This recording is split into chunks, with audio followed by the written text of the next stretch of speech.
गरीब किसान की दर्द भरी कहानी। जून का महीना था। चिलचिलाती धूप में रामलाल अपने मन में बड़बड़ाता हुआ जा रहा था। धूप इतनी तेज थी कि जमीन भी आग सी तप रही थी। रामलाल के पैरों में चप्पल भी नहीं थी। वो नंगे पैर लंबे लंबे पैरों से आगे बढ़ता जा रहा था।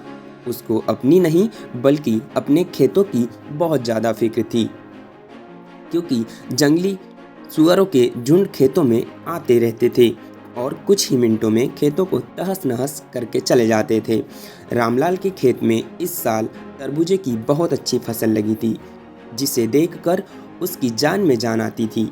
उसके पास पैसे नहीं रहा करते थे, लेकिन उसने गांव के एक जमींदार से पैसा उधार लिया था, जिस पर जमींदार का ब्याज बहुत तेजी से बढ़ रहा था। रामलाल मन ही मन सोच रहा था कि इस बार तरबूजे की फसल को बेचकर जमींदार के सारे कर्ज चुका दूंगा और उसके बाद अपनी बीवी के लिए एक अच्छी सी साड़ी और अपने लिए एक अच्छा सा कुर्ता लूँगा। बच्चों के पास भी कपड़े नहीं हैं, उन्हें कुछ ना कुछ लेना पड़ेगा और देना पड़ेगा। आगे सर्दी का मौसम भी आ रहा है, रजाई कंबल भी लेना होगा। वही यह सब सोचकर बड़बड़ाते हुए अपने खेतों की तरफ बढ़ रहा था। उसे अपने पैरों की बिल्कुल भी फिक्र नहीं थी। आम आदमी तो ऐसी गर्मी में नंगे पैर बिल्कुल नहीं चल सकते, लेकिन रामलाल अपने मन में सपने देखता हुआ अपने खेतों की ओर बढ़ चला था। खेत के पास पहुंचते ही रामलाल गदगद हो गया। खेत में बहुत अच्छी तरबूजे की फसल लगी थी। वह हर समय खेतों में ही रहा करता था, क्योंकि अगर धोखे से भेड़ आ गई तो उसकी फसल पूरी बर्बाद कर देगी और इस समय फसल नष्ट हो जाएगी, उसके सपने मिट्टी में मिल जाएंगे। इसलिए रामलाल दिन में भी और रात में भी पूरा समय खेत में ही गुजारा करते थे। रामलाल की पत्नी भी फूली नहीं समा रही थी, क्योंकि 10 साल बाद उसके खेतों में इतनी अच्छी फसल हुई थी, लेकिन गर्मी बहुत ज़्यादा तेज़ थी। जमींदार अक्सर आके रामलाल को धमकी दिया करता था, फसल काट दो और मेरी पाई पाई चुका दो, नहीं तो तुम्हारे लिए अच्छा नहीं होगा। रामलाल ने हाथ जोड़कर कहा, इस साल खेत में फसल अच्छी लगी है साहब, मैं आपका एक एक पैसा चुका दूंगा। तरबूजे की फसल लगभग तैयार थी। जितनी खुशी आज रामलाल को हो रही थी, इनका अंदाज़ा लगाना आज मुश्किल था। वह मन ही मन में खुशी में झूम उठा था, लेकिन उसको पता था कि अगर जरा सी हमसे चूक हुई तो मेरी सब कुछ फसल नष्ट हो जाएंगी। रात में भी वह जरा सा आहट आने पर उठ जाया करता था, अपने खेतों में इधर उधर देखा करता था और आकर फिर सो जाया करता था। उसकी नींद कभी पूरी नहीं हो पाती थी। उसके सामने भी खेतों की याद बनी रहती थी। 3 दिन बाद अब तरबूजे की फसल को कटाई करके शहर भेजने वाला था। रामलाल और उसकी पत्नी बहुत खुश थे। उन्हें पता था कि अब हमारा भी अच्छा समय शुरू होने वाला है। अब हम सब भी अच्छे कपड़े पहनेंगे, हमारे पास भी रजाई और गुद्देदार कंबल होंगे, ताकि सर्दियों में हमारी राहत ठिठुर कर ना गुजारनी पड़े। रामलाल और उसकी पत्नी ने हजारों सपने अपने मन में सजा बैठे थे, क्योंकि फसल इतनी अच्छी थी। रामलाल की फसल देखकर पड़ोसी को भी जलन होने लगी थी। रामलाल ने अपने पूरे खून पसीने लगाकर फसल तैयार की थी। 4 बीघे की फसल गांव में किसी ने पहली बार की थी और इतनी अच्छी फसल शायद आसपास के गांव में और किसी के पास नहीं थी। खेत में तरबूजे चमक रहे थे। इस साल तरबूजे की कीमत भी बहुत अच्छा रेट दे रही थी, इसलिए रामलाल सोच रहा था कि उसका सारा कर्ज चुकता हो जाएगा और सारे रुपए भी बच जाएंगे।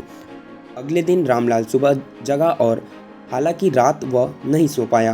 रात भर जानवरों को भगाता रहा, मगर सुबह जब उसने अपनी फसल को देखा तो एकदम उसकी खुशी से उनका चेहरा एकदम लाल हो गया। उसकी पत्नी खाने का लेकर खेत में आई और रामलाल को खाना खिलाया और उसके बाद रामलाल आराम करने लगा। रामलाल की पत्नी खाना देकर चली गई। रामलाल खेत में एक छोटी सी लकड़ी की झोपड़ी बनाकर रहता था। उस झोपड़ी में आराम करने लगा। दोपहर का 12 बज चुका था। रामलाल भी उठ कर इधर उधर देख रहा था, क्योंकि दोपहर में जंगली भेड़ों का खतरा ज़्यादा बना रहता है। चारों तरफ धूप के कारण सन सन की आवाज़ आ रही थी। चारों ओर सन्नाटा छाया हुआ था। रामलाल के खेत से गांव की दूरी लगभग 1 किलोमीटर थी। रामलाल ने इधर उधर देखा, कोई जानवर दूर दूर तक नहीं था। यह सोचकर वह आराम करने लगा। इतने में ही उसे कम नींद आ गई। उससे पता ही नहीं चला।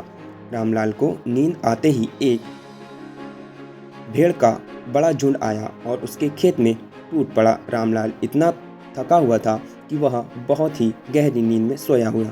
उसे कुछ पता नहीं चला और सुअरों ने खेतों को कुछ मिनटों में पूरी तरह से तहस नहस कर दिया। सारे तरबूजे को पौधे पूरी तरह से नष्ट कर दिए। रामलाल नींद में सपने देख रहा था। सुअरों ने पूरा खेत साफ कर दिया था। दोपहर के 3 बजे के आसपास जब रामलाल की पत्नी खेत में आई, तब खेत में सिर्फ 2 सुअर घूम रहे थे। बाकी खेत पूरी तरह से साफ हो गया था। उसमें एक भी तरबूजे नहीं थे। रामलाल की पत्नी थोड़ी दौड़ी हुई, जरा रामलाल सोया हुआ था, उसने रामलाल को जगाया और जब रामलाल उठकर अपने खेतों की तरफ देखा तो उसका पूरा रंग ही उड़ गया। वह वहीं पर अपना माथा पटकने लगा। उसके सारे सपने सब थोड़ी ही देर में चकनाचूर हो गए। अब वह सोच रहा था, जमींदार का कर्ज कैसे चुकाऊंगा। रामलाल की पत्नी बेहोश होकर वहीं गिर पड़ी। रामलाल को भी होश नहीं रहा कि उनको भारी आघात लगा हुआ है।